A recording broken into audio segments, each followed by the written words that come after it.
I want to say thank you to everybody who helped put this webinar together.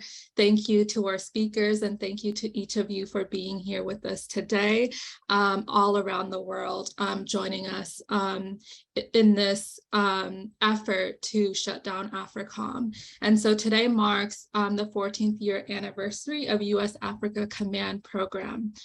During the full month of action, we have various events taking place. So for example, this week we have the webinar to kick things off. And then for week 2, we ask all of you to facilitate a teach-in, which we have all the materials for as linked in the chat. And then we also asked everybody week 3 to organize mass actions. These mass actions could look like banner drops, which we have a toolkit for as well.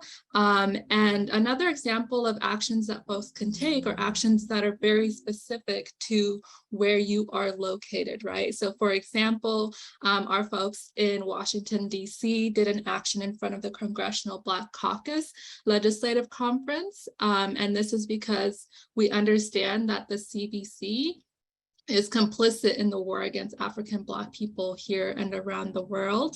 And we want to show a little clip of that action that took place just this morning, just to show an example of a mass direct action that you can take.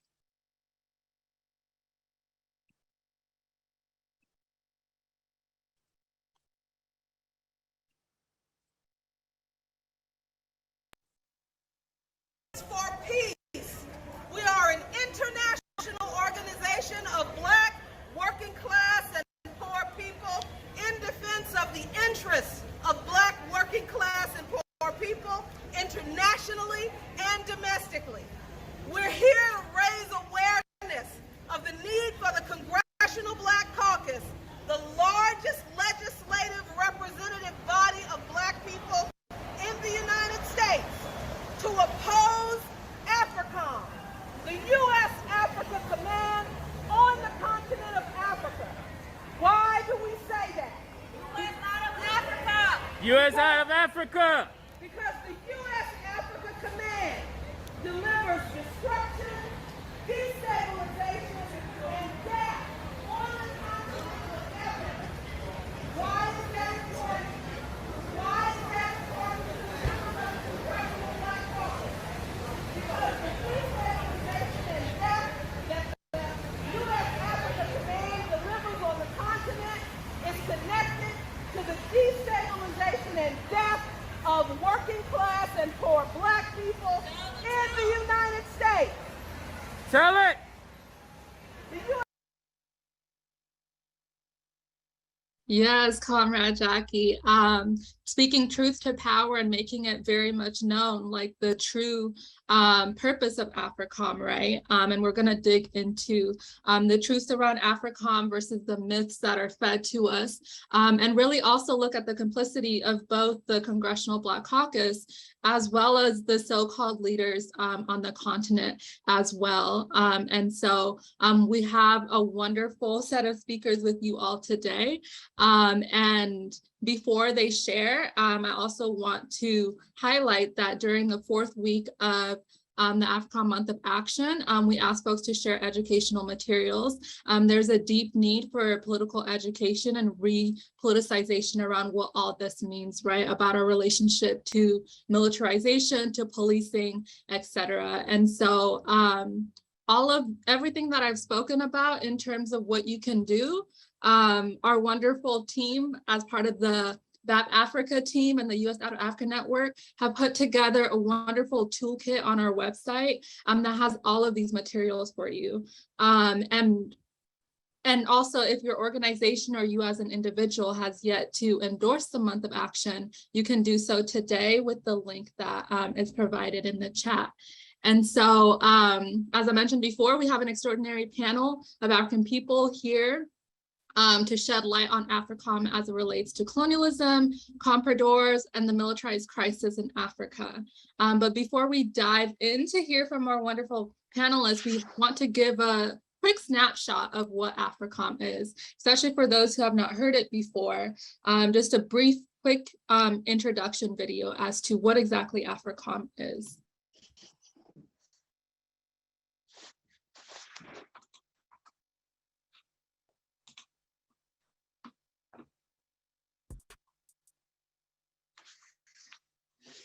Militarized police violence carried out against Black and other non-European colonized peoples domestically, and the brutal violence of the U.S. military and intelligence agencies abroad are two sides of the same white supremacist colonial capitalist coin. That is why for the Black Alliance for Peace, it is vital that the public understand this connection. The U.S.-made bombs bursting in air remind us that U.S. imperialism is still alive and well. The U.S. commitment to the concept of full-spectrum global dominance is carried out in many forms, including 11 command centers that are headquartered across the world. The U.S. Africa Command, or AFRICOM, puts most African states under the effective military control of the United States.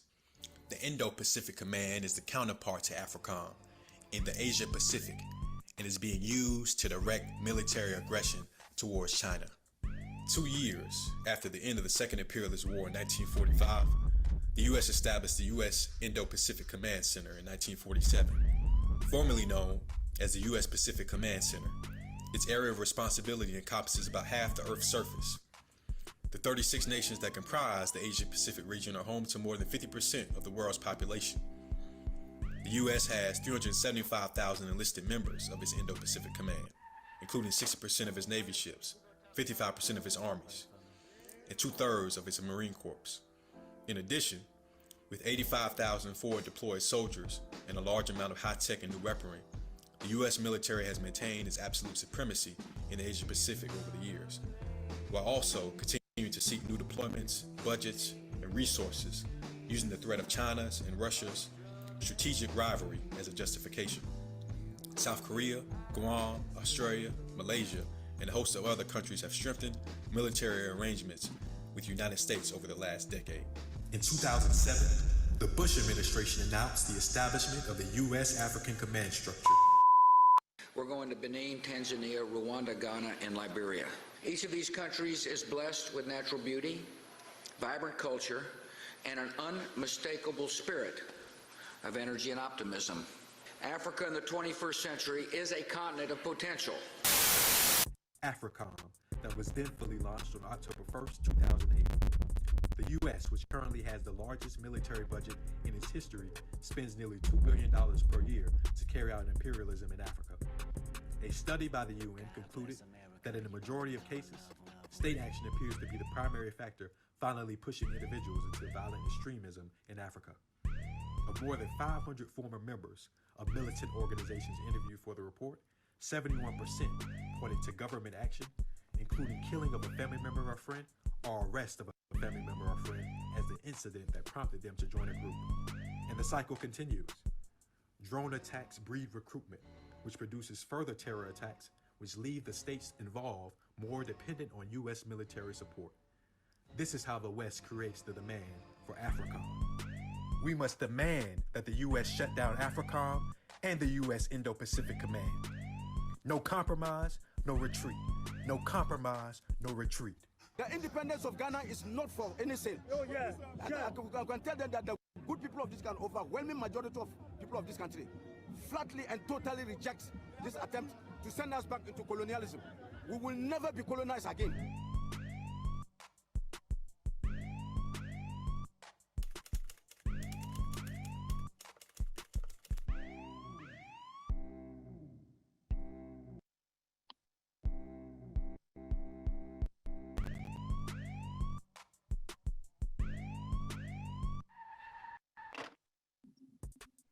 Militarized police violence.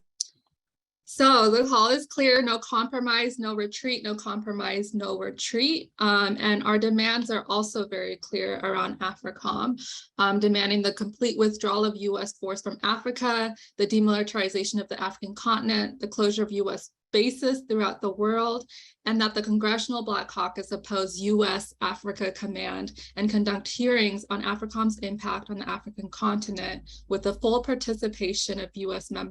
of US members and African civil society. And so here to speak on the significance of putting an end to this grotesque force within the context of Kenya is Ezra Otieno. Ezra Otieno is a revolutionary organizer and a member of the Revolutionary Socialist League Central Committee. And I'll give it up to him to speak on AFRICOM within the context of Kenya.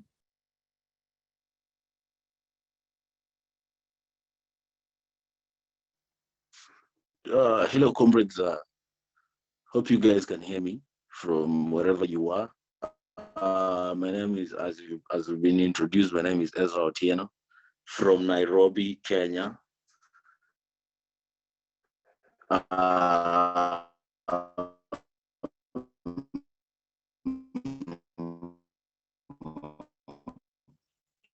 You know,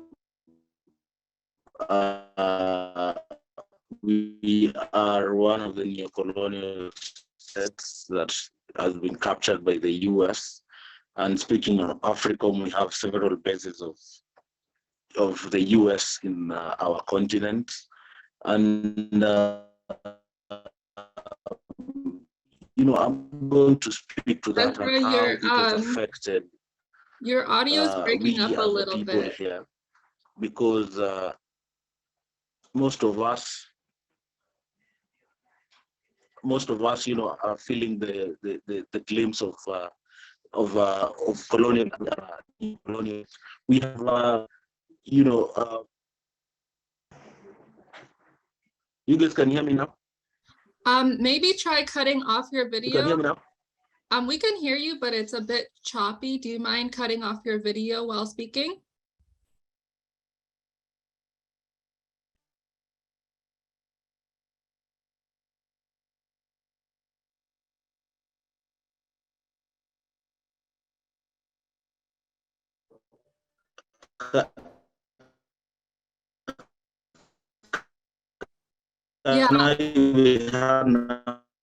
Yeah, it's still difficult. So maybe all panelists that are not speaking can turn off video, and then Ezra, you can speak. Let's see if that's better. Can you guys hear me now? Okay, yeah.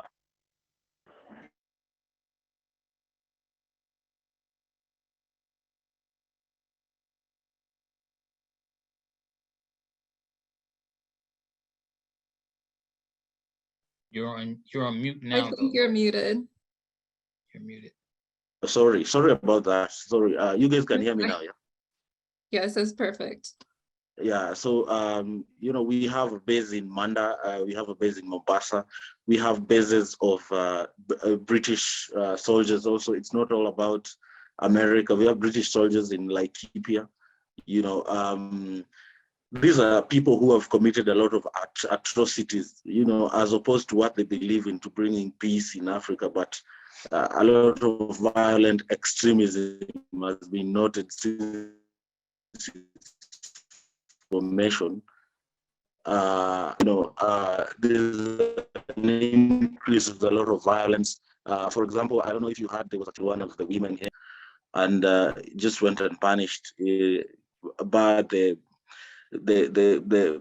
campaign that people had in social media that had him charged. This is one of the things that, you know, do not even put under the rug, that are committed, atrocities that are committed by these soldiers here who believe that they are superior to us. You know, insecurity in the continent has increased exponentially during the years that the US has been building its network bases. You know, a lot of billions of dollars in security assistance are being used. For example, the Kenyan army is being funded by the US Army to wage war, to invade Somalia as a proxy.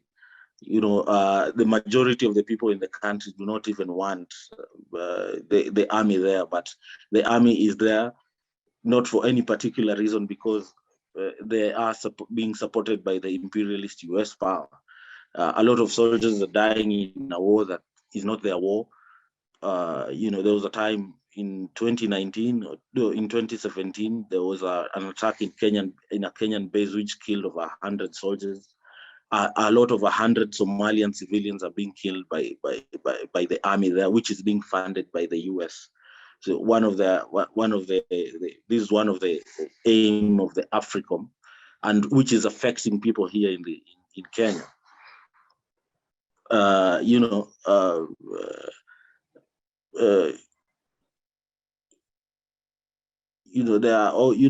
the terrorist organizations, for example. You can compare the time that AFRICOM was formed in Africa and now.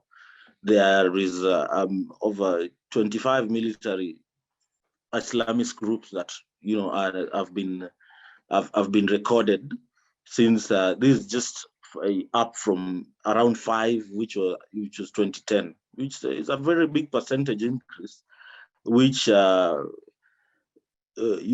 which have mad violence to the people of Africa.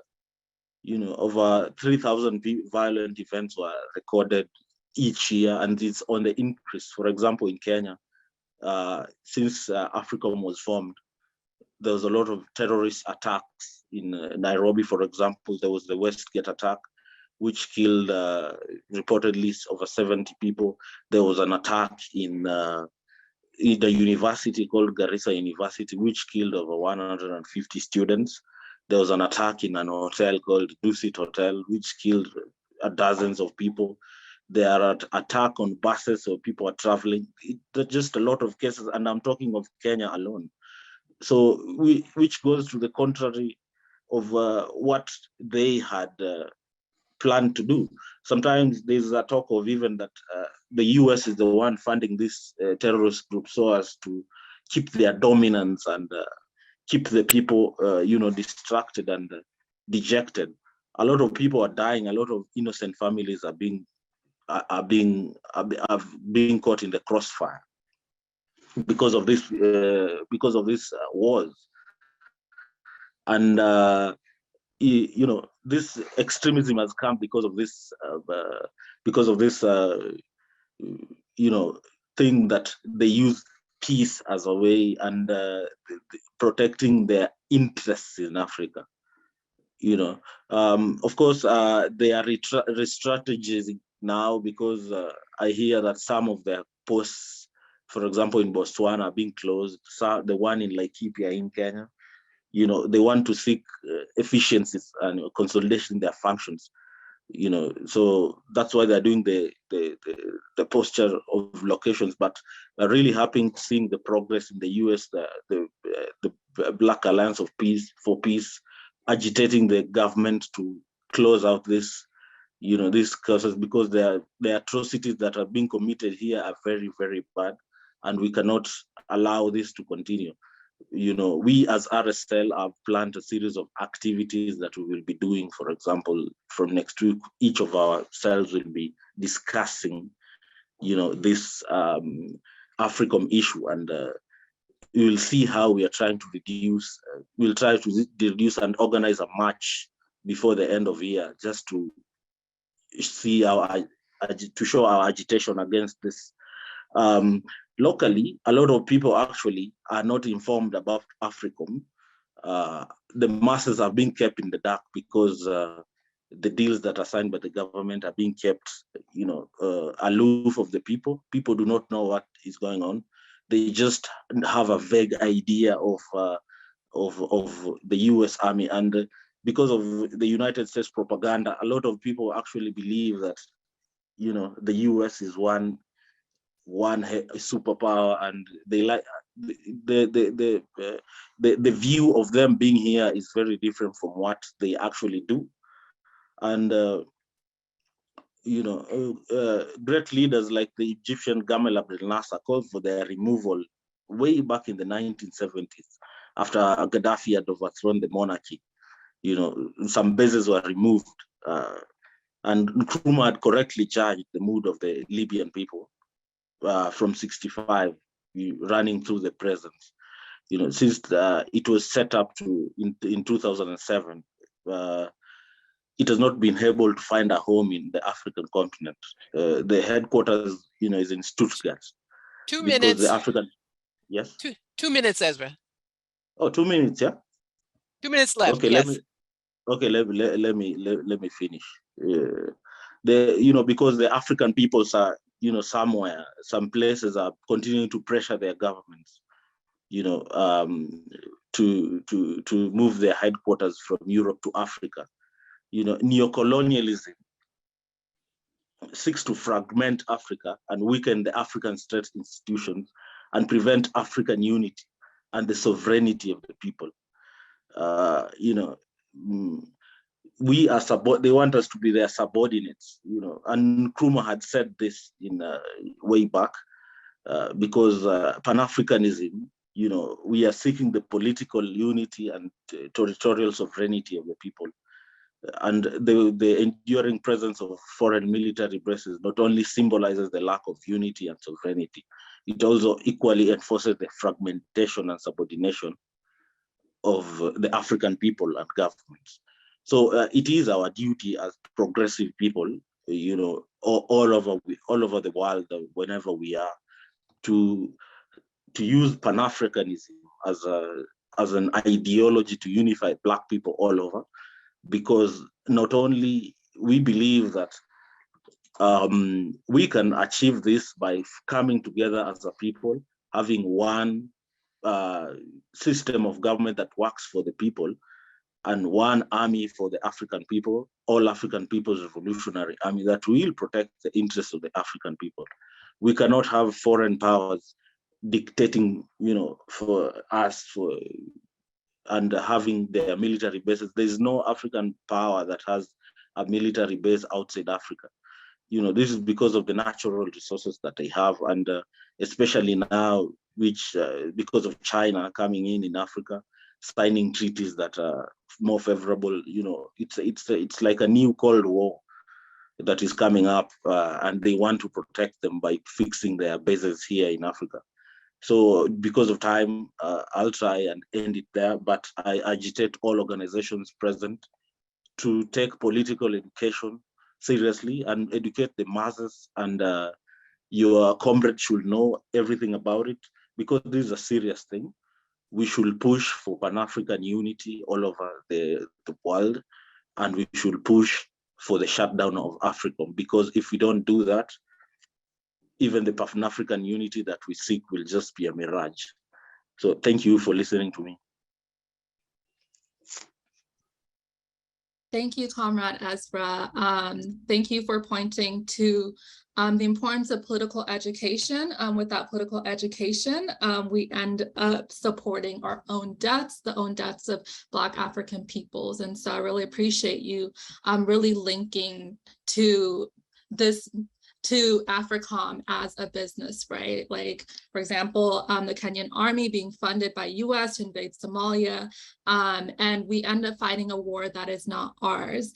And so it's really important that we not look at our oppressors as useful for our liberation, and that we really come together, as you mentioned, through a Pan-Africanist lens, right? Because what happens in Kenya with folks in Kenya impacts what happens in Somalia, impacts what happens all over the world. And so it's really important for Black African peoples to have a united front to fight against our oppressors.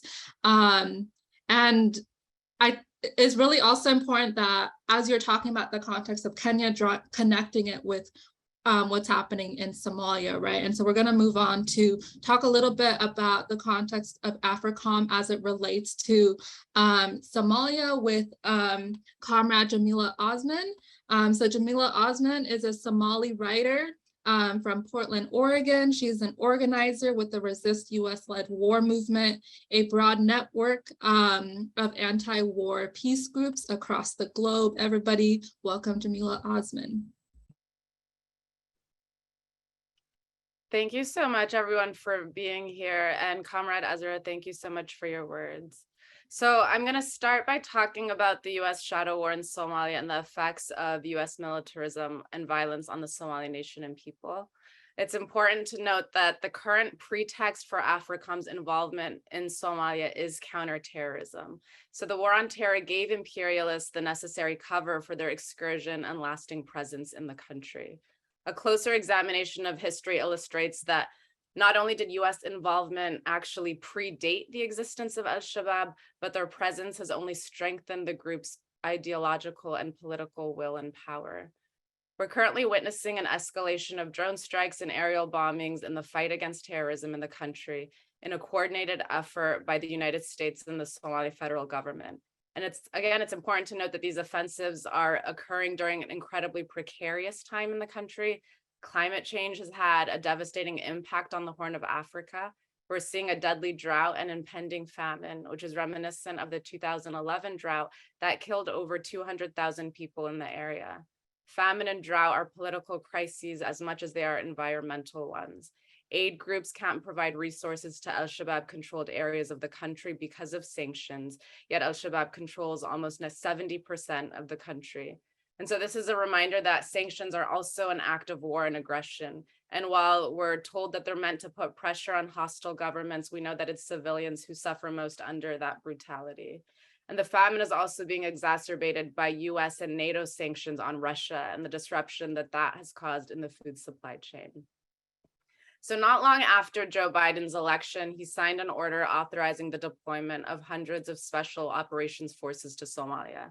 The request was made by Secretary of Defense Lloyd J. Austin, who prior to his government appointment was on the board of Raytheon, one of the world's largest military manufacturers and defense contractors.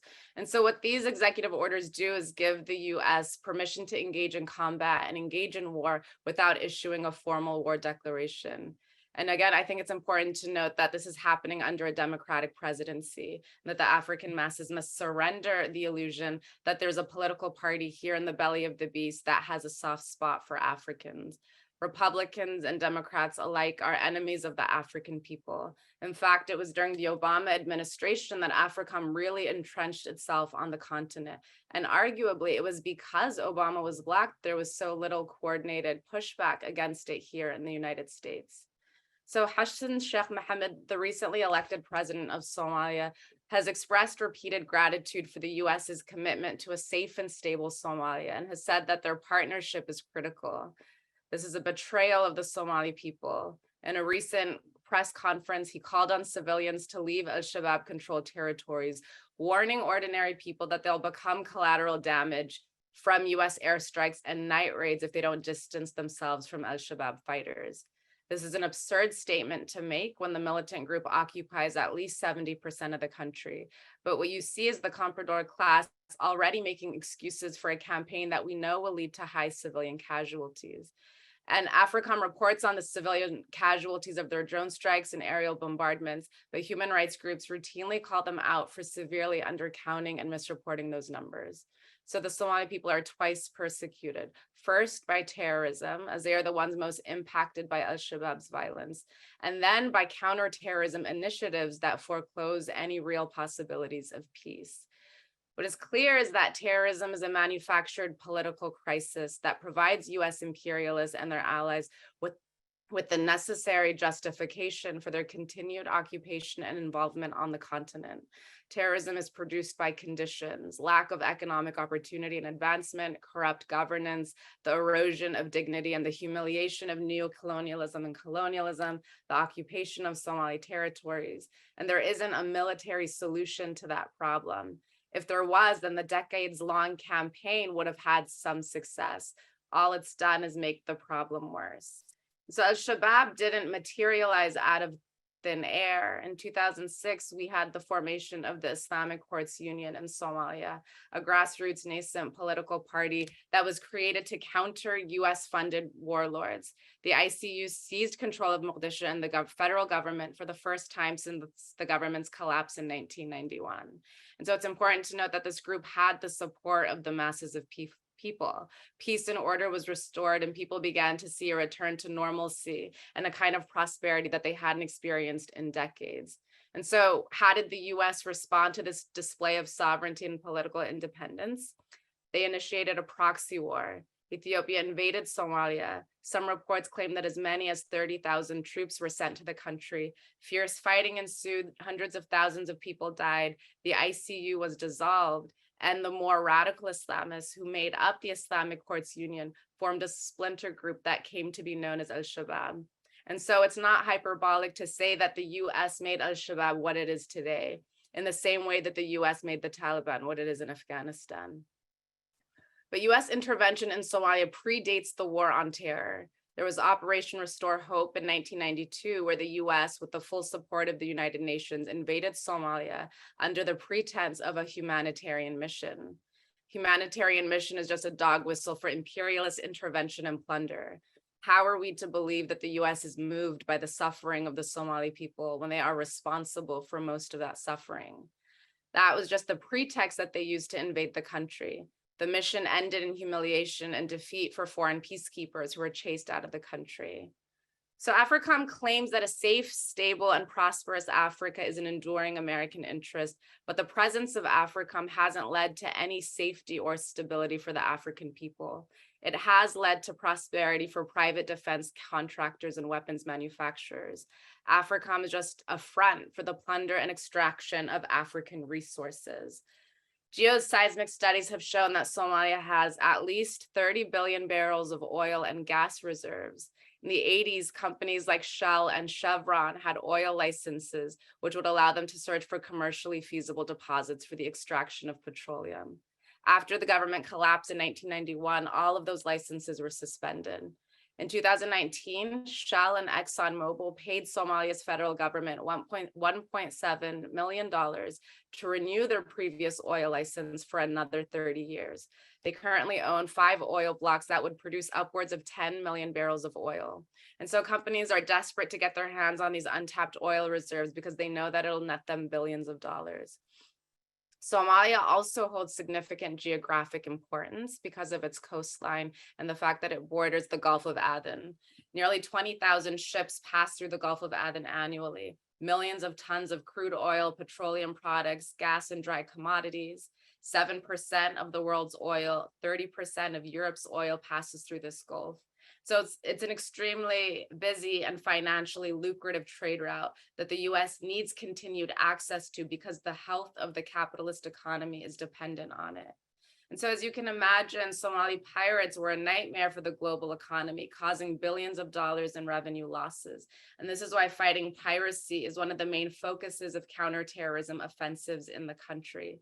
Of course, this discourse fails to mention that this piracy is a response to the plundering of marine resources and their destruction by pollution of the ocean. 2 minutes. Sorry, Jamila. Thank you. We don't talk about the foreign pirates who pillaged and stole the resources of Somali fishermen who were dependent on those resources to feed and sustain their families, or the contamination of the Indian Ocean due to the illegal dumping of toxic waste that had disastrous consequences for the Somali people. So it's not about terrorism. It's not about humanitarian goodwill. It never has been. It never will be. It's about the continued plunder and extraction and theft of natural resources that belong to the African people. Sociologists often call the phenomenon of resource-rich countries having less economic growth and power the resource curse, or the paradox of plenty. But the only curse that the African people are experiencing is the curse of imperialism and militarized capitalism. And the only way to defeat that curse is by building a militant and principled Pan-African party that is capable of defeating imperialism and all reaction. Thank you.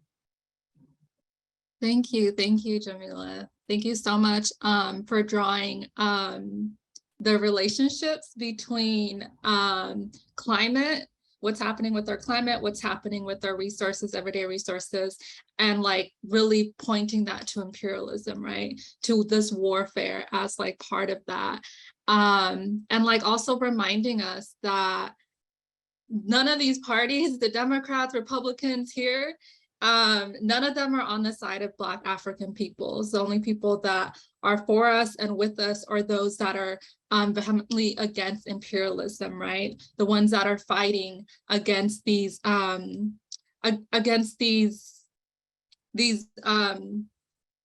dog whistle humanitarian missions, the ones that are fighting against AFRICOM, the ones that are fighting for Black African people. So like, thank you very much for drawing that and really showcasing the impact of sanctions on Black African peoples as an act of war without any formal declaration of war, one of which that has been taken for the last few decades. And so I want to introduce Chris Matlhako. And Chris is president and national coordinator of the South African Peace Initiative. The South African Peace Initiative is an affiliate of the World Peace Council. And Chris also serves as the General Secretary of the Friends of Cuba Society and is a volunteer solidarity movement with the Peoples and Revolution of Cuba, including coordinating solidarity with Palestine, West Sahara, and other countries across the globe. He's also a member of the International Manifesto Group, which promotes the efficacy of an alternate to capitalism. Everybody welcome Comrade Chris. Thank you very much,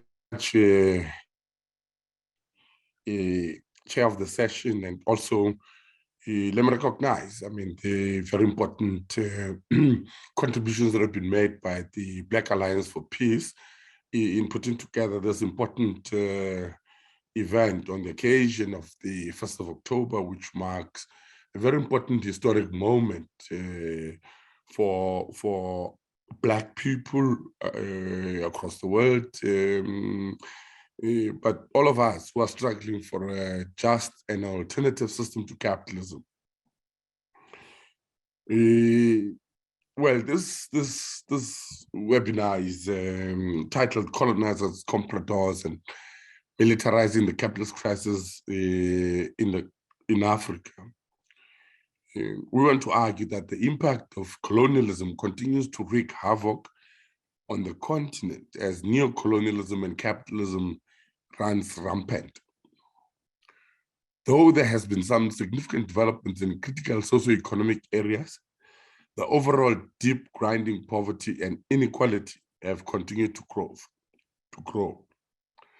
Over the past 2 or so decades since the decolonization of the African continent, the prospects for a better quality of life for African peoples have not changed in a significant way, despite the political rights attained. Post-colonial Africa and its general socio-political and economic trajectory has in many ways reproduced deep grinding poverty, rampant unemployment, the crisis of social reproduction, including the growth of a minute comprador elite feeding off the majority. The goals and aspirations of national liberation and freedom have not been fully accomplished on the continent. And of course, this is also despite reported economic growth that are occurring in some countries on the continent. Ironically, poverty has increased, says a recent study, the Left Poverty in Africa. A recent representative study by the Pan-African Research Institute, Afrobarometer, which regularly questions people in more than 30 African countries about the provision of their basic needs, such as, how often did you have enough to eat last year? How often did you not have access to clean water? And it has confirmed that the majority of the African peoples have not had these rights in those periods. According to the study, between 2014 and 2018, left poverty rose slightly in Africa for the first time in more than a decade. In some countries, including in South Africa, Niger, and Uganda, it even rose considerably. Although people are still better off on average, as some reportage goes in Western countries, than they were 10 years ago, the figures indicate that there are deeper seated difficulties in fight against poverty. And this is also exacerbated by the crisis of the food crisis, the climate crisis, and all of those other things that have made basic needs for the majority of the people unreachable. The capitalist economic trajectory and its focus on the export of primary commodities to the metropolitan, forced upon the continent through debt, the World Bank and the IMF's disadvantageous loans, all of these contribute towards holding the continent back. In fact, the low levels of key infrastructure in basic needs, such as in health, education, agriculture, manufacturing, will hold back the continent from making headway in terms of sustainable development goals of 2030. The consequences of this is the reproduction of a set of negative politics, reliant on the rationale spewed out by the World Bank and the IMF, and European aid and other funders.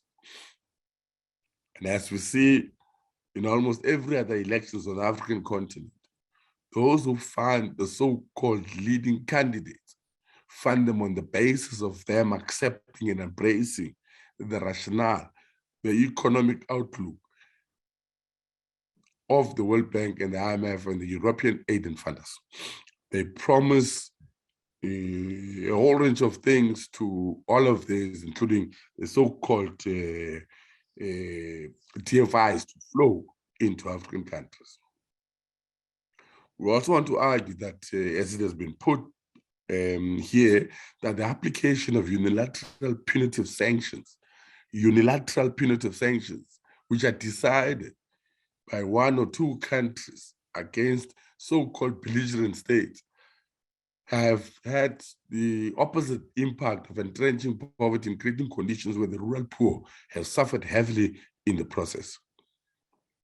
From Western instigated military coups that overthrew and killed those seeking to bring about a different and alternative trajectory to capital, coaxing politically connected elites through the looting of the public coffers, to denouncing non-Western attempts at building their societies differently, the continent has essentially been at war since its process of decolonization.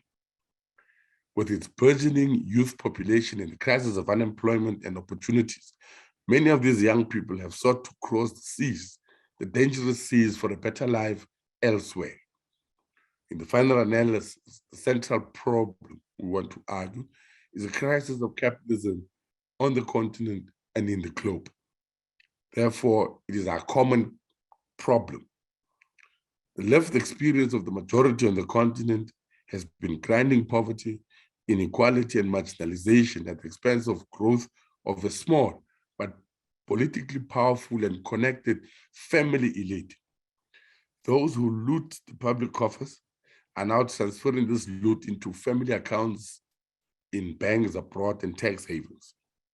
The recent experience of Angola, whose petroleum wealth has not touched the lives of those who have been to war for over a decade, but lined the pockets and the accounts of former presidents' children, is a typical example. The crisis of capitalism and its inability to provide for the majority was also seen starkly during the COVID-19 pandemic, where non-existent health infrastructure was overburdened, overstretched, and unable to cope. And today, the economies of much of the continent have not been able to recover from this crisis to at least the pre-COVID-19 levels of growth and development. The tasks we want to believe for progressives and those who share the goals and aspirations for a genuinely liberated Africa and the working peoples across the globe is to forge ties and build these networks of solidarity and working together to optimize efforts in order to bring about our opinions and views on the world opinion. What the world desperately needs is genuine peace for solidarity and socialism. Socialism is the future, build it now. Thank you very much, Comrade Salome.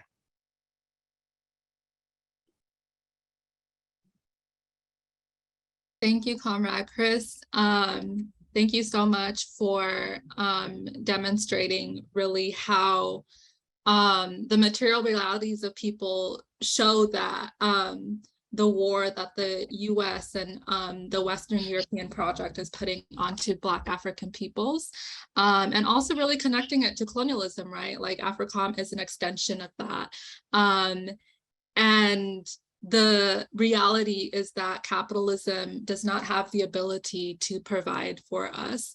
I appreciate you alongside our other panelists for really lifting up the importance of networks of solidarity as well as Pan-Africanisms.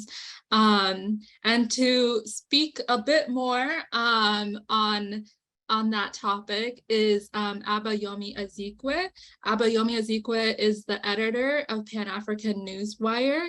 And so everybody welcome Abayomi Azikiwe. Thank you so much, comrade sister. And I want to commend the Black Alliance for Peace for organizing this month of activities and also for inviting me to participate in this webinar today. I want to concur with the previous panelists. A lot of my remarks hopefully will enhance their political orientation. Now, since the beginning of the Atlantic slave trade, the European colonialists have utilized systematic violence to control and exploit the African people and other oppressed peoples in various geopolitical regions. This webinar comes at a critical period in world history, where the unfolding of a shifting balance of forces between the Western industrialized states and the overwhelming world majority of the global South has created social and political tensions, which are being manifested in numerous ways on the international scene. There is the upcoming COPs 27 summit that is taking place in Sharm el-Sheikh, Egypt next month. It will once again provide a forum for the ever-intensifying debates over the necessity of addressing problems of atmospheric and land pollution, which has resulted in extreme weather events impacting the supply of water, food, and quality housing for several billion people throughout the world. Now, the COVID-19 pandemic, which began in early 2020, worsened the already unequal distribution of economic resources in both the developing as well as the Western capitalist countries. Workplace closures, the lack of adequate healthcare personnel, and the failure of the United States to act rapidly early on in the pandemic has had a devastating impact on the peoples of various geopolitical regions. Even within the United States, where I live, the largest capitalist economy in the world, millions of workers were idled or forced to shift to a new employment paradigm. Hundreds of thousands of small and medium-sized enterprises were forced to close, to go out of operation due to a lack of demand, as well as disruptions in the availability of employees.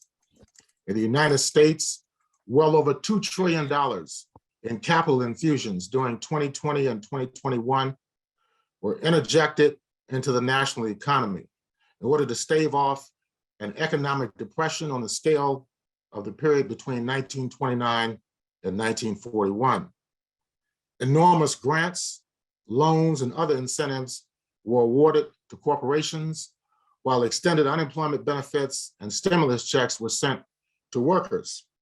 Now, despite all of these measures by the United States and other Western capitalist governments aimed at stabilizing their economies, much uncertainty remains due to the advent of an inflationary spiral, which is reflected in the rise in the cost of transportation, housing, food, and other commodity prices.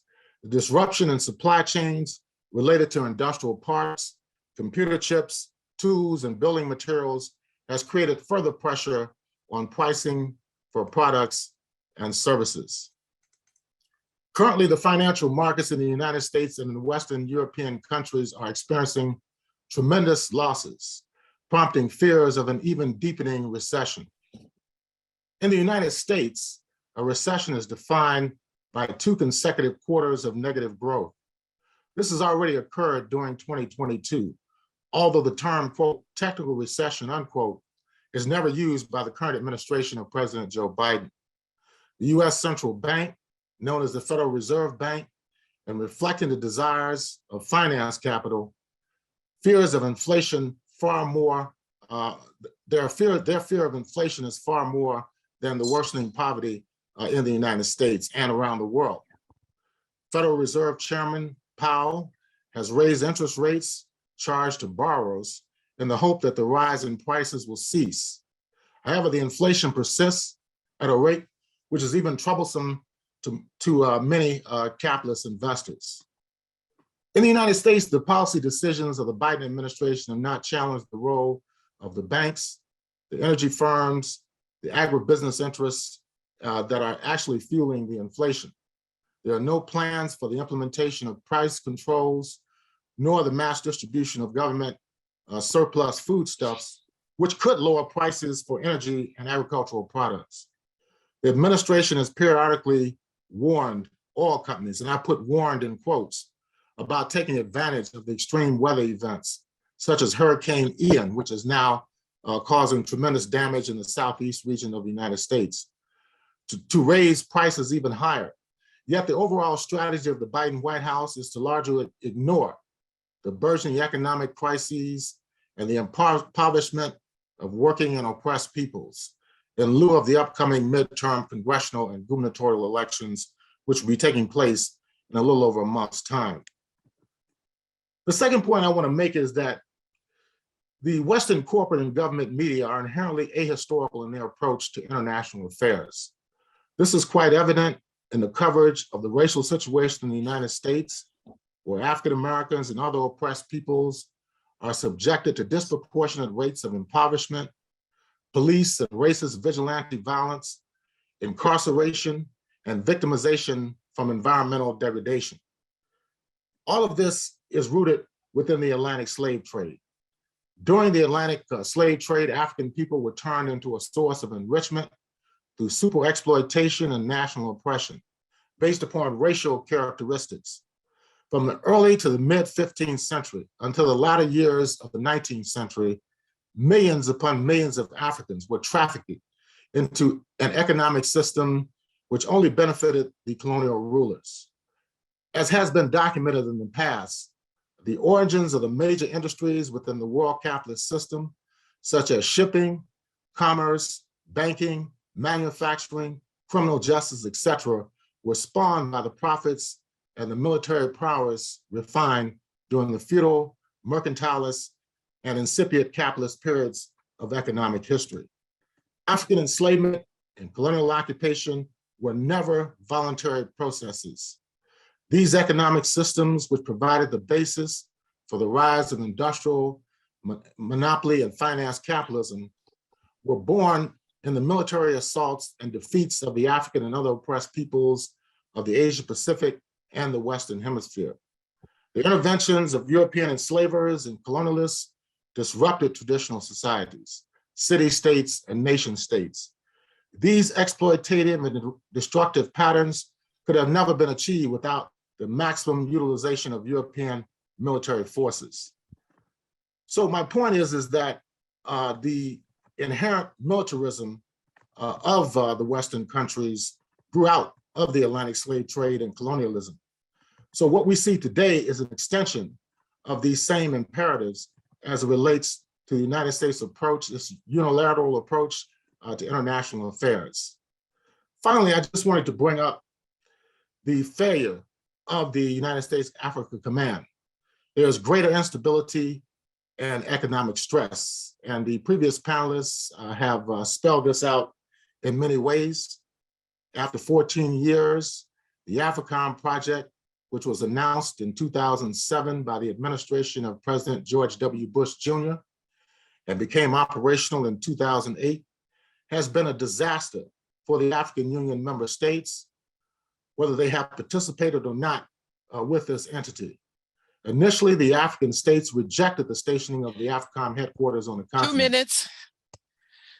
Later, after the reframing of the AFRICOM mission by the Pentagon, where the purpose was to assist African states by strengthening military cooperation and therefore enhancing security, numerous governments allowed the escalation of the presence of US forces. In the Horn of Africa, the French military base at Camp Le Monet became the major outpost for Pentagon troops on the continent. And also, I think we need to take into consideration in my closing, The recent military coups that have taken place over the last 2 years in several West African states, namely Mali, Guinea-Conakry, and Burkina Faso. In Mali, there have been 2 military coups since 2020. There was one in 2020, another one in 2021. In fact, those who were responsible for these military coups had close ties with the French Foreign Legion, as well as the United States Africa Command, being trained in Pentagon military colleges. In Burkina Faso, there's been 2 coups over the last 8 months. There was just one last evening where the previous military head of state, Mr. Damiba, was overthrown by another military figure named by the name of Ibrahim Boubacar Keita was the civilian leader that was overthrown in 2020. But there's been another military coup in Burkina Faso just last evening. And of course, we can expect more instability in these West African states, despite the presence of AFRICOM and despite the presence of Operation Burkina, which is led by the French forces. I'll end there, and hopefully we can take these issues up in more detail during the question and answer period. Thank you once again. Thank you, comrade. Thank you. Thank you. Yeah, we're going to transition into the question and answers portion of today's webinar. And so in the box that says Q&A, you can put your questions there for our wonderful panelists to answer. To start off, I have a general question for anybody who is ready to answer. I'm curious to know a little bit more about some of the efforts on the ground to shut down AFRICOM. Yeah, if y'all could speak more broadly about some of those efforts so that the audience can hear.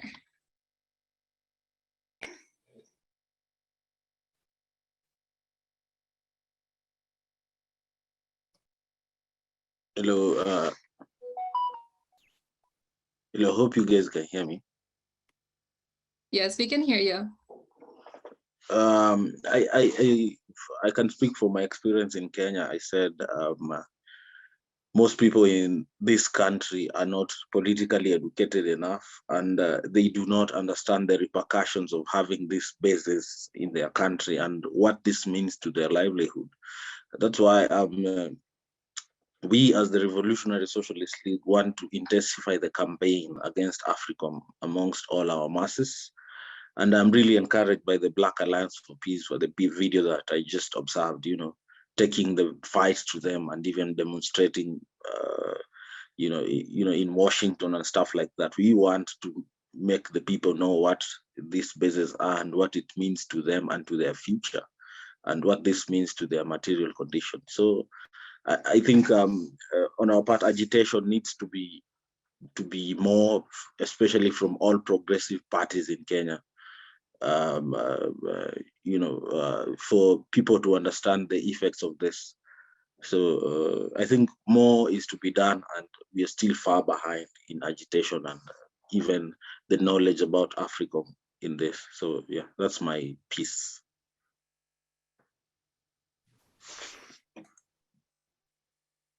Well, I just wanted to respond to your question. Many people, even within the Western countries, do not have significant, substantive, correct information about what the United States military is doing on the African continent. For example, 5 years ago in the West African state of Niger, there was the killing of 4 U.S. Green Berets. And there was never any real explanation on the part of the United States government. This was under the previous president, Donald Trump. And even one of the Green Berets that was killed was, I believe, from the state of Florida. And his parents were quite upset because they never got any adequate explanation by the Trump administration in regard to what happened. Comments from people even within the U.S. Congress were saying they have no idea what the U.S. military is doing in Niger.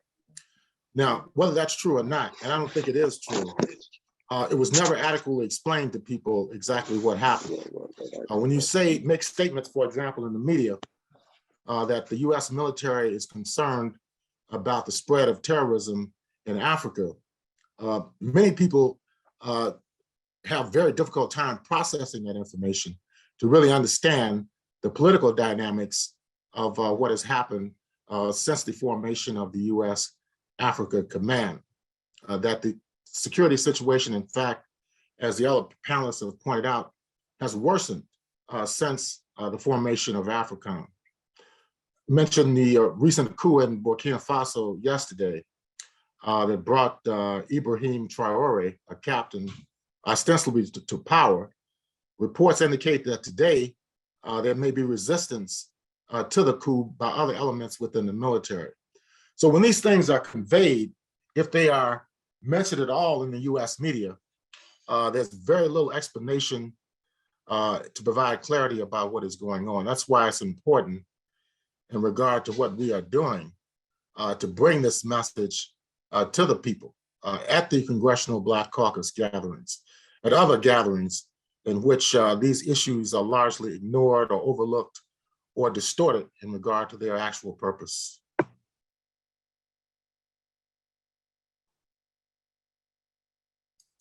Thank you. Yes. Oh, go ahead. I was just going to jump in and echo something that Ezra had said earlier, that, yeah, like in addition to an actual war, there's also a propaganda war being waged to obfuscate the harm that's done by AFRICOM. And so in addition to a lack of political education, I think it's also critical to raise the way that foreign aid has had a crippling effect on any emergence of a people's movement that would be capable of resisting AFRICOM.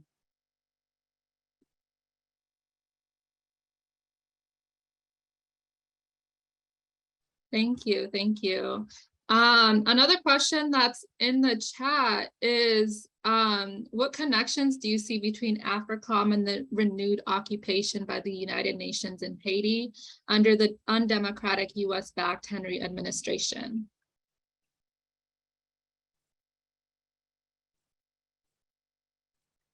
Is it directed to someone?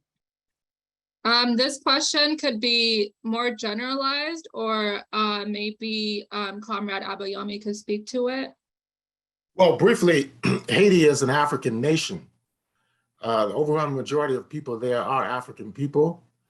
Haiti has always been hated by the United States. The beginning of the revolution in 1791 sent shockwaves to the slaveocracy in the United States. It had an impact in influencing many slave revolts that took place in the United States during the early part of the 19th century. Haiti was under a blockade by the United States all the way up to the Civil War, between 1804 up until the Civil War. And the only reason why they lifted the blockade is because they wanted to recruit our ancestors who were breaking out of slavery during the 1860s into the Union Army to fight to preserve the unity of the United States. But of course, the government there now in Haiti is doing the bidding of the United States. And there's been a tremendous amount of unrest over the last few weeks. Haiti, too, being a part of the world capitalist system, is suffering from hyperinflation, like all areas, even in the capitalist states. So I think it's part of the generalized oppression that African people are facing worldwide. Yeah, definitely. And I know many of you spoke earlier about the importance of Pan-Africanisms, right? And so when we talk about Pan-Africanisms, like we must also, like Pan-Africanisms include Black African peoples all over the world, and specifically Haiti. And Haiti is very important, right? Especially as we look at the history of Black liberation movements. Haiti is at the center of that. And so as Black African peoples, when we speak on Pan-Africanisms, we must center Haiti in our conversations as well. So I really appreciate this question and the connections that have been drawn. I'm really curious. Oh, go ahead. Yeah, I mean, I just wanted to reemphasize the point you're making about the political significance of Haiti. It might not have the economic significance, But politically, Haiti is very important in a number of ways, because also it is a very important example to people struggling across the world. So that is one of the things that the United States doesn't want to see and get across, that there is a people committed and determined to live their life. Of course, there are other factors in Haiti and other fractions and things that have distorted the Haitian process itself. But the second point is that Haiti is important to the US because of the migration problem. So, in part, the US is trying to deal with the migration problem from Haiti by installing a pliant a government in Haiti that will live out the dictates of the US. And also in the context of the now changing multilateral world system and et cetera, the US needs a voice in multilateral institutions on its behalf. And therefore it is courting smaller nations such as Haiti and others, through which it can tie, either through debt and other aid and other funding, for them to do the bidding for the US in the multilateral institutions. That's my small point, just to take it forward in that regard. Thank you very much, Chair. Thank you. Yeah. And I think it's also important to point to the crisis is also created by the US, right? And all these other factions. So they create the crisis and then manufacture ways in which they say that they're fighting against it. Similarly to what Jamila was talking about in concern to Somalia, right? Cultivating these crises around terrorism and then saying that they're here for humanitarian efforts to fight back. And on that note, I'm really curious to know,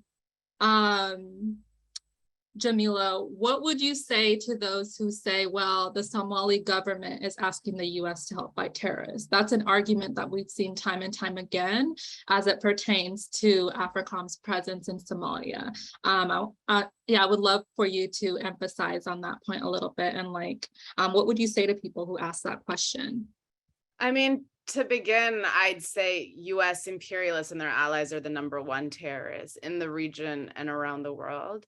And I'd also say that the Somali government clearly does not represent the interests of the Somali people. Every democratically elected leader that we've had has been overthrown and replaced by somebody who's sympathetic to US interests. And so we don't look to what the Comprador class has to say about what's best for the Somali people. We look to the Somali people and their conditions, and we can see clearly that the conditions are deteriorating because of continued US involvement and presence in the region. And so the cure for what's making us sick isn't more of what's making us sick. The medicine can't lie in the disease. Yes, definitely. And so another question that I see in the chat is around China. I know a few folks have mentioned China in your presentations. And so question from Francis is, how is Africa affected by the efforts of the US to counter China's influence in Africa? And this is a question that can be taken up by anybody that's been on the panel.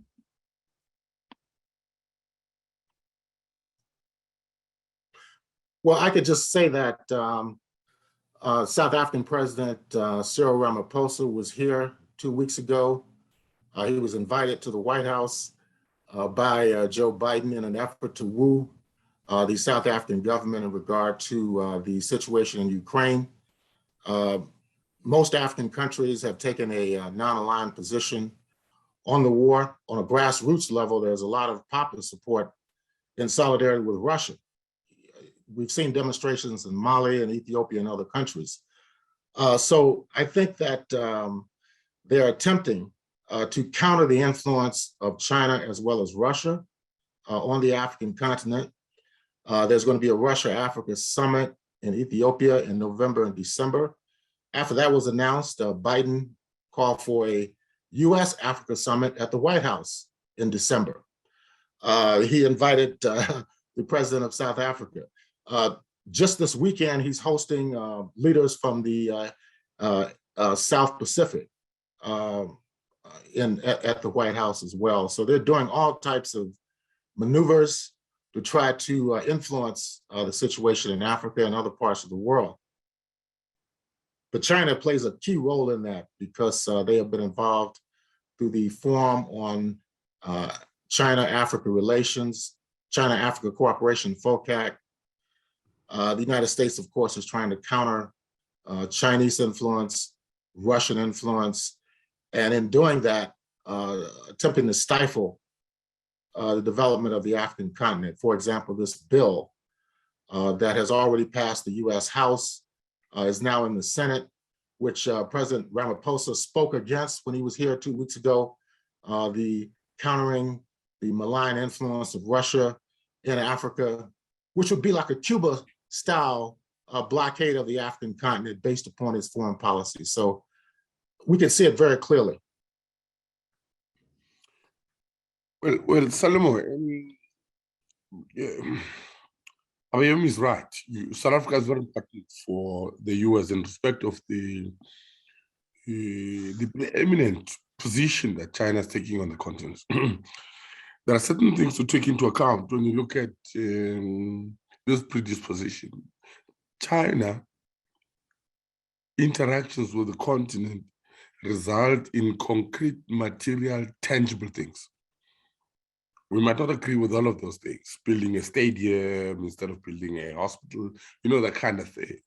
But that is what China's relationship with the African continent is about, that it brings tangible things that people can feel and touch and that contribute to what I call the quality of life of ordinary people. When it builds a bridge in Mali, it allows people to cross a bridge who have not had the opportunity of crossing a bridge and putting their lives in danger for very many years.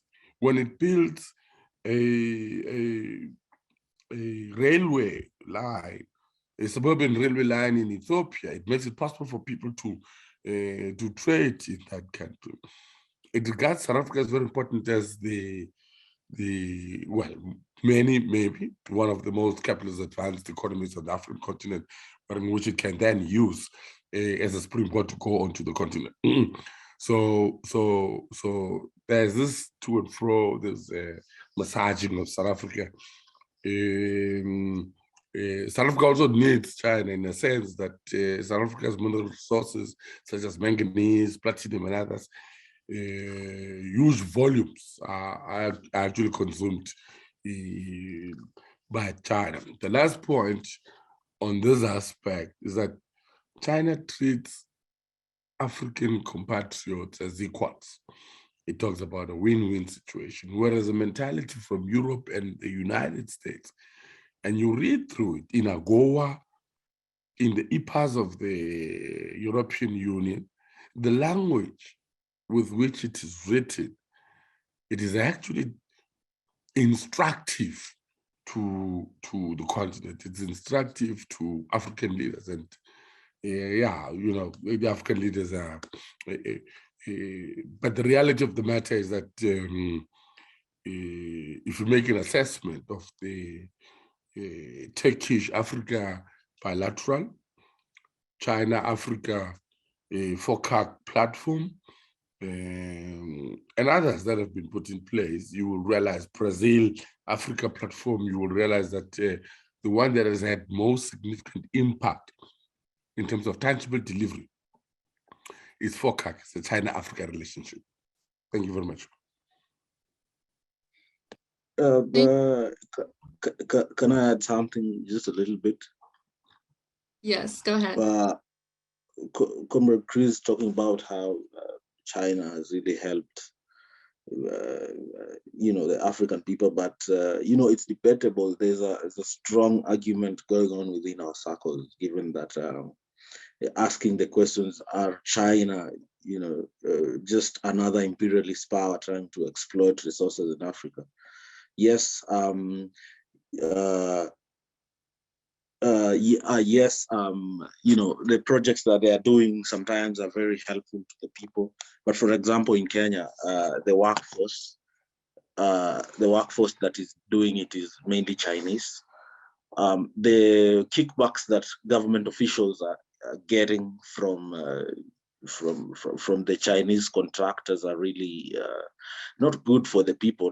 Yes, it might seem like a better option by the US, but an evil is just an evil, and in the long run, maybe we don't know their end goal, but we actually need to be careful with both of them, because what about self-reliance for African people doing their own African things and not depending on the East or West to do this? They might seem like allies now, but I think that we need to be careful also, because these corporations are just corporations, and from the onset of it, it's capitalism being spread here, and they come with it's quid pro quo. It cannot be, they're not doing this from the goodness of their hearts also.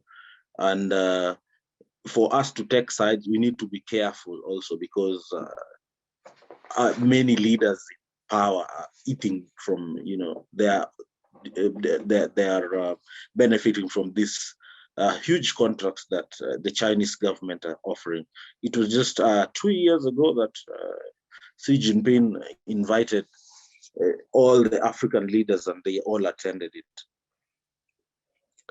which is something that you should see. People are just looking for ways to get money, but that this money really go to the people. For example, if in Nairobi, for example, the Chinese just finished a few months ago building an expressway, which 99% of Kenyans cannot access. It's just for the ease of doing business, but not for the changing of the material conditions of the people.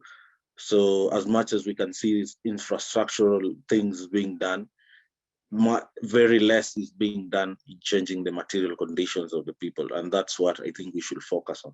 Just my thought. It is subject to debate. Maybe we can organize another seminar to talk about China, because it's something that is very contentious. Thank you. Yes, agreed. I think it's a very important conversation, and what y'all have pointed to, the importance of really looking at whose interests are being served, and if it's not the interest of the people, then what does this actually mean? What is the utility of it? Especially, I appreciate also Comrade Jackie's comment in the chat of really pointing to what are we looking at? Are we looking at the interest of Chinese corporations or of the government, et cetera, et cetera? So all of these layers are important. And I think there's space to disentangle this, maybe in a future conversation. I'm really focused on China and Africa.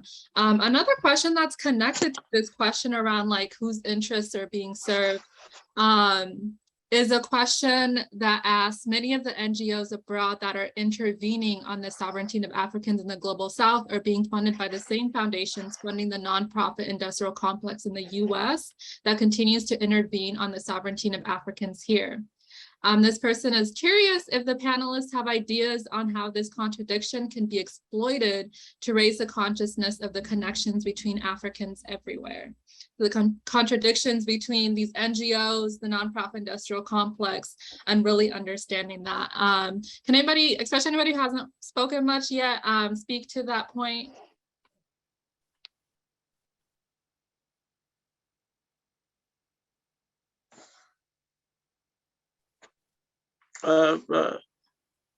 I can talk about NGOs a little bit, maybe others can. I think that's something that came aboard with the coming of neoliberal systems in Africa, especially in the 80s and 90s. NGOs do not actually bring change, but as Frantz Fanon once said, reform does not necessarily mean change, because, sorry about that, because there is no real change that is being brought about by NGOs. For example, it's the Ford Foundation is funding most grassroots organizations in Nairobi, which are being run like corporations. There's a leader, they write for funding, they get the funding. I think the aim of these NGOs is just to keep the people it's just to keep the people busy, like there's some change happening. But in the long term, if you see, the more the things seem like they have changed, they are almost the same, because the funding does not really help the people, but it helps the few who are there, because you can see the ED of an organization being paid high amounts of salaries.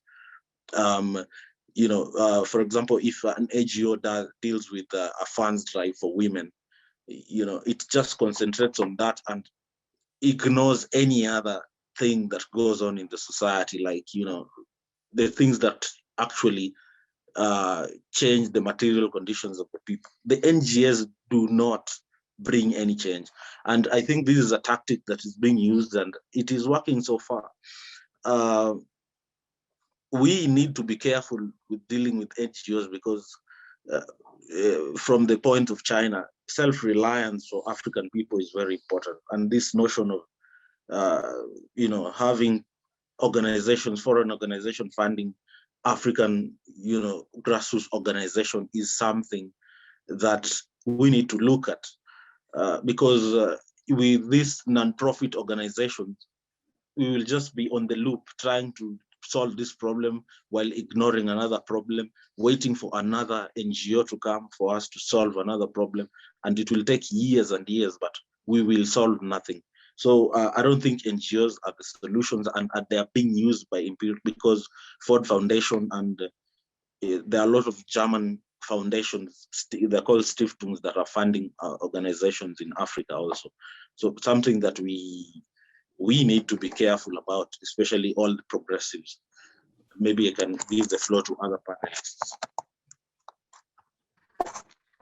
Well, I just wanted to mention briefly as well that, organizing here in Detroit,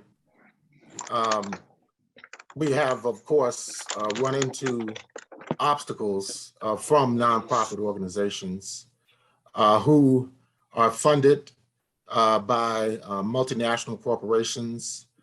A lot of the tasks that was previously carried out by municipal governments, state governments, have been contracted out to nonprofit organizations. This, of course, has weakened the civil service. It's weakened the capacity of even the electorate to choose candidates that can effectively solve community problems. The profitization of the struggle inside the United States has had a devastating impact on African Americans and other oppressed people inside the country. And it's a very, very elaborate process that they're utilizing. For example, 3 years ago, during the Democratic Party debates leading up to the 2020 elections, they had one of the debates here in the city of Detroit. And two of the mass organizations that I work with here that deal with housing, as well as anti-war and anti-imperialist issues, went to a coalition meeting, which was sponsored by a group that said they were concerned about environmental degradation and climate change. They were in favor of the Green New Deal, which had been promoted by the progressive wing of the Democratic Party. When we raised the role of the Pentagon and the defense industry in global warming, climate change, and pollution, they rejected that as part of their platform.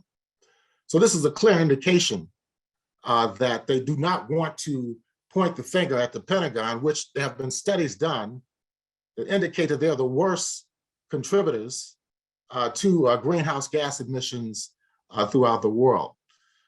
So these are some of the limitations that the nonprofit organizations bring to these issues taking place around the country. And internationally, the same thing is going on in Africa as well. Some of the NGOs have more money than governments have. Some of them have more influence than elements within the governments. So this is a very serious danger to African people worldwide. And I would just add that NGOs and foreign aid are also just a tool for foreign influence. They influence the political, cultural, and social fabric of a society. You have to cater to the hand that feeds you. And so, like Ezra was saying, they erode any opportunity for self-sufficiency and autonomy.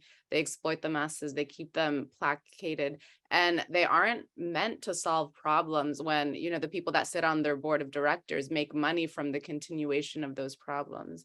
And we see the same thing in the United States with nonprofits. We see how they fracture our energy and our attention by funneling people into their machinery and requiring, you know, they require people to make concessions in order to get a seat at the table. And that keeps us from organizing in our communities to build real power.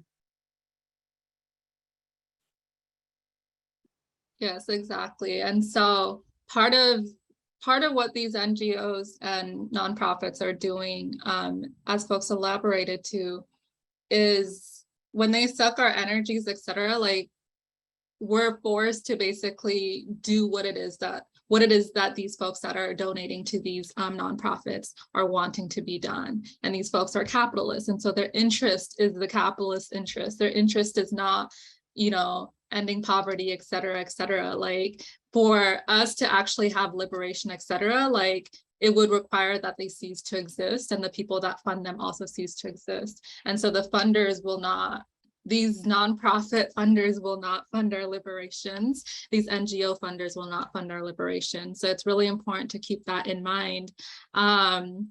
Somebody has a practical question in terms of what it takes to end AFRICOM, right? If we're trying to end AFRICOM, with the previous question, like it cannot be done through nonprofits, through NGOs, et cetera. And so in practicality, Evan wants to know from each panelist, are there like any concerns about security in a hypothetical sudden and near-term withdrawal of AFRICOM? And does the death of AFRICOM need to be more gradual and incorporate other changes in the global and local socioeconomic conditions, or is it something else entirely? Basically, what is the process what are some of the processes needed in order to end AFRICOM, and what are the dangers of an immediate end to it, if there are any? And I'll paste the question in the chat. I know it's a longer question for folks to read as well.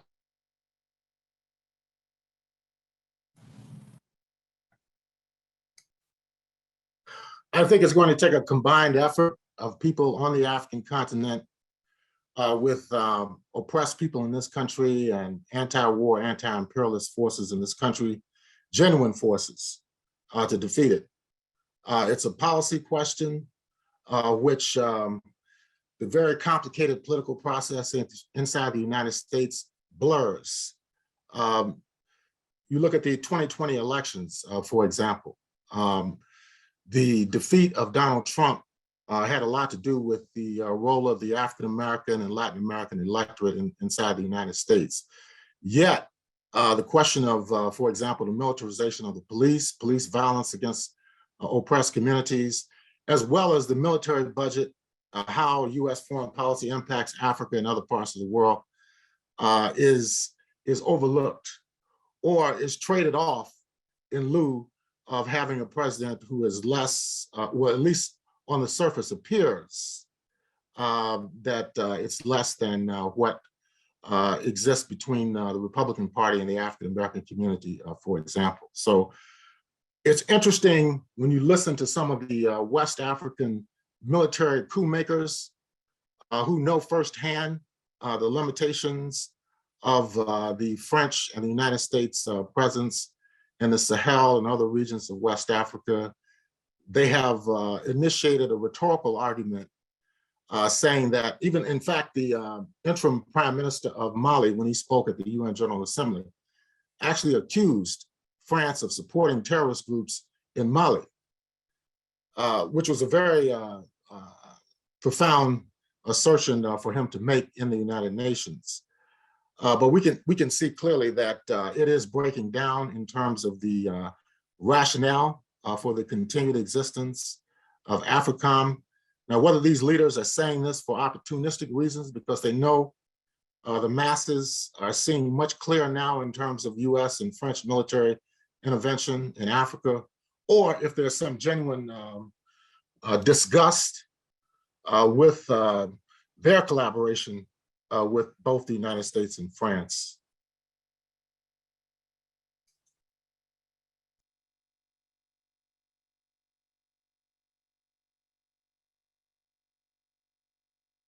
Thank you for that breakdown. Does anybody else want to take this question?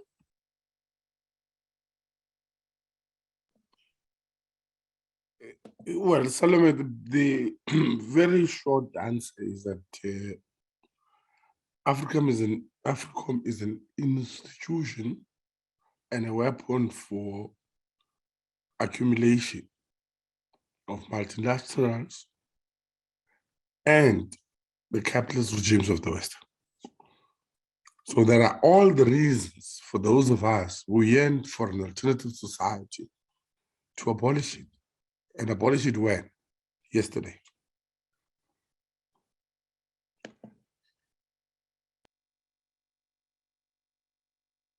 Yes, thank you, thank you. Jamila, did you want to add something? Yeah, I was just gonna add that I think calling for like a gradual removal of AFRICOM makes the assumption that there's been any good or that there's any merit of AFRICOM on the continent, when we know that the answer is a resounding no. And as for security concerns, sure, there will be security concerns that have to be addressed, but that's the work of the African people to address on their own terms as a sovereign nation, free of foreign interference or influence. Precisely, precisely. And something that another person asked alongside these questions around practicalities around shutting down AFRICOM, Jojo asked, to what extent can targeting the new AFRICOM commander as both spearhead and comprador help in exposing the US through using Africans to repress Africans? And for those who don't know, the new AFRICOM commander is a Black person. And so in terms of thinking about this method of using Black faces in high places to destroy the lives of African peoples, to what extent is targeting that new commander useful in this fight?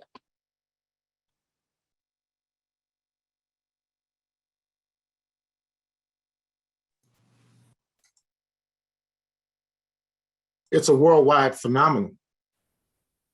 You can see it. Someone mentioned Lloyd Austin, who is the Secretary of Defense in the United States. It's a clear example. And there are many others who, in Britain, for example, the Chancellor of the Exchequer has Ghanaian ancestry just based upon his name. And he has justified some of the economic policies that are causing tremendous problem in Britain. It even sparked a statement from the International Monetary Fund this week, which I thought was quite interesting. It's usually the African countries, Latin American countries, and Asian countries that are criticized by the IMF. But I thought it was quite interesting that the IMF would criticize the Liz Truss government in the UK. So yes, this is a serious problem worldwide. Many of the military leaders in Africa benefit from ties to AFRICOM, to the French Foreign Legion, to NATO, the European forces, and so forth. So that has to be eliminated. And I think there may be a gradual decline, but it needs to be rapid, in my opinion. Just like the militarization of law enforcement in the United States needs to be put to an end. People go out and demonstrate in the millions. We saw that in 2020. And Joe Biden is elected largely because of the mass participation of oppressed people in the electoral process 2 years ago. And he goes before the US Congress and says he doesn't want to defund the police. There needs to be more funding for the police. So this is the reality that we're dealing with.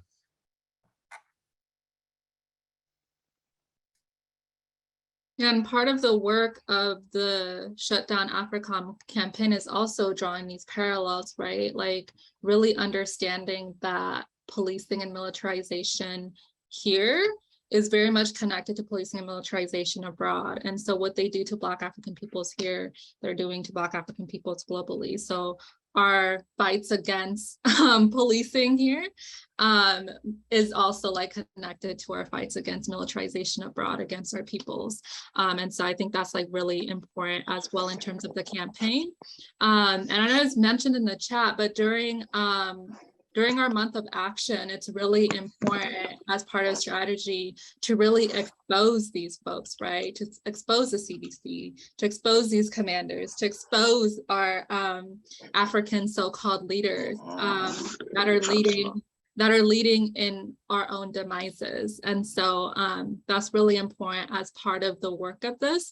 And another piece of the work that is significant is that the demonstrations help to show us as political education, right? At BAP, we believe in political education. We believe that it's foundational to what we need to free ourselves. And so one of the questions in the chat is, what do you read, study? What videos do you produce or watch to affirm, advance, and continue your respective ongoing political education?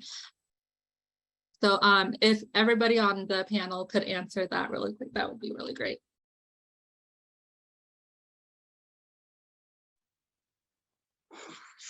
I'll speak on behalf of my organization, which is the Revolutionary Socialist League. Actually, just like BAP, the main thing that we do is political education. And we do have a curriculum that we sat down and developed really carefully, that talks about things ranging from the history of Kenya, for example, before colonialism, during colonialism and the neocolonial system. We talk about, socialism, the Communist Manifesto. We watch documentaries on great leaders like, Malcolm X and stuff like that. It is very comprehensive, and it has proven to bring a lot of people in RSL because it is simple. We try and keep it simple as we can, so as to attract more people in the struggle. And we also talk about talks about women and socialism and stuff like that. We do believe that with this, but it's not a static curriculum. It keeps on changing. For example, in this month of October, we want to talk about AFRICOM and militarization in Africa, which is something that I don't know how other organizations do with it, but we are very open to learning, and we want to take this measure to as many people as possible in the whole of Africa.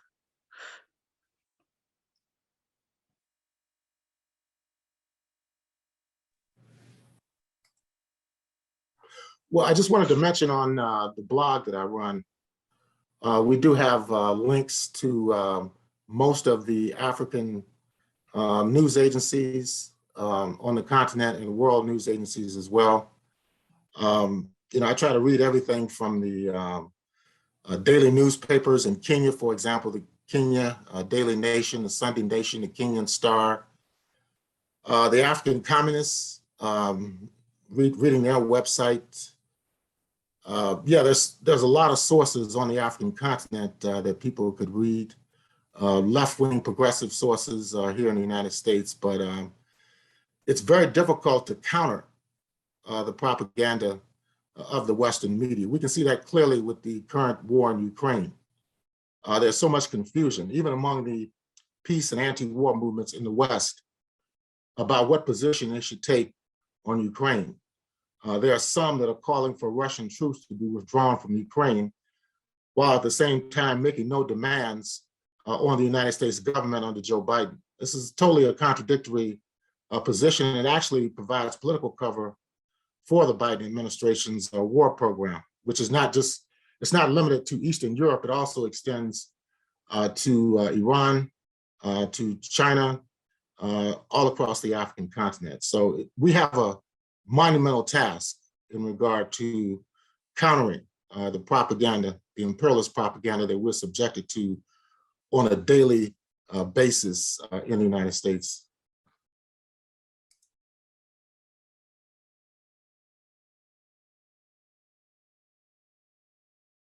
Yeah, political education is how we fight and win the propaganda war.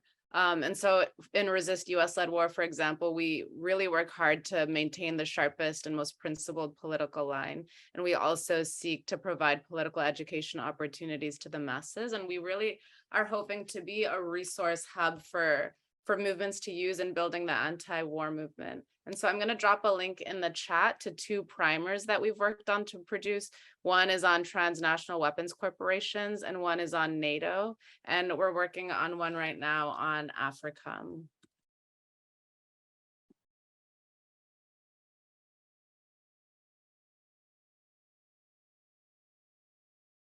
Great, thank you for dropping these sources. And in the chat as well, there was another link dropped from our comrades at Hood Communist.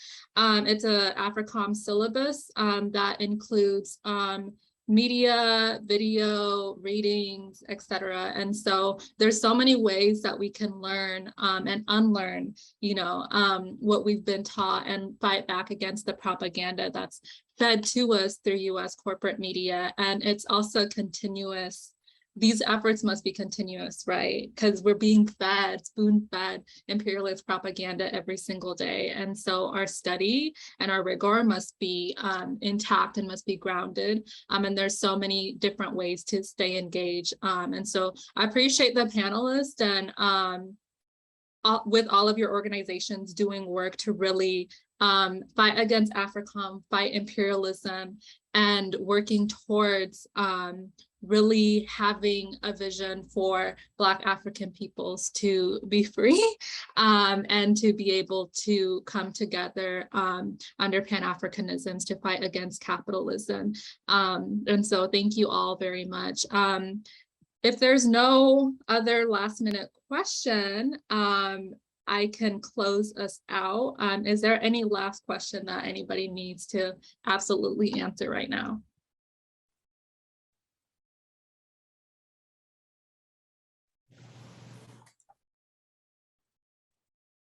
Awesome, thank you. So in closing, I want to thank our wonderful panelists. I learned so much from each of you. I want to thank our interpreters, our audience for being engaged. You'll ask some really great questions. I also want to thank the BAP operation team who's working behind to make sure all of this works, to screen share, to share links, to assure that all of you are heard in this conversation and have the resources that you need to take part in the AFRICOM Month of Action. Specifically, shout out to Margaret, Netfa, Tunde, Sade, BAP's Africa team, the US Out of Africa Network, and of course, Ajamu Baraka, BAP's national convener. And so if you enjoyed this program or even want to be involved, please sign up for the Black Alliance for Peace newsletter at blackallianceforpeace.com at the top of the webpage in the link in the chat. Also, you can learn more about the work we've been doing to advocate for Shutdown AFRICOM at blackallianceforpeace.com/AFRICOM 2022. So if you want to see more programs like this, please become a monthly sustainer because the Black Alliance for Peace is a grassroots organization. We do not take any money from governments, corporations, foundations, as we spoke about today. We're not taking no NGO funds. And so we really need each of you to help sustain the work. And so there is a link in the chat for you all to take part in. And of course, if you have not yet, if your organization has not yet endorsed the Month of Action Against AFRICOM, please do so. Please look at the toolkit, look at all the ways in which you can stay involved. Our team has done so much work to put this together. All you gotta do is take it and use it with your people. It really takes all of us everywhere to make sure that folks have the political education they need to fight against AFRICOM this month and then throughout the year as well, because they are out there getting us throughout the year. It's not just in October, it's not just October 1st, it's a continuous fight. So I wanna thank all of you for being here today. I appreciate all of you for taking your time to learn today. That's one step that we can do to shut down AFRICOM. So thank you, everybody. Take care.